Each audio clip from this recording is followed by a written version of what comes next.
இப்ப இந்த சமூகத்துல நீங்க அங்கீகாரத்த பெறணும், அதிகாரத்த அடையணும்னா, சில காம்ப்ரமைஸ்கள் பண்ணி தான் ஆவணும். ஓகே. அதாவது காம்ப்ரமைஸ் இல்லாம அதாவது வாழ்க்கையே இல்லைங்க. திருப்பரங்குன்றத்துல நிர்மல் குமார நிக்க வைக்கிற மாரியான ஒரு காம்ப்ரமைஸ்.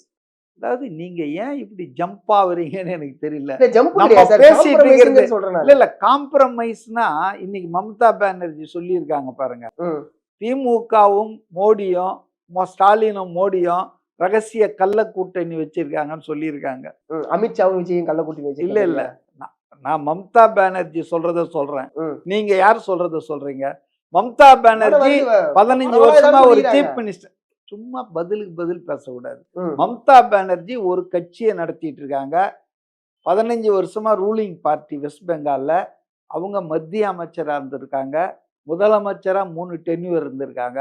அவங்க சொல்றாங்க, திமுக ஸ்டாலினும், மோடியும் கள்ள உறவு வச்சிருக்காங்க அப்படின்னு சொல்றாங்க. இன்னைக்கு எல்லா பத்திரிகையிலயும் வந்திருக்கு. ரைட்டு.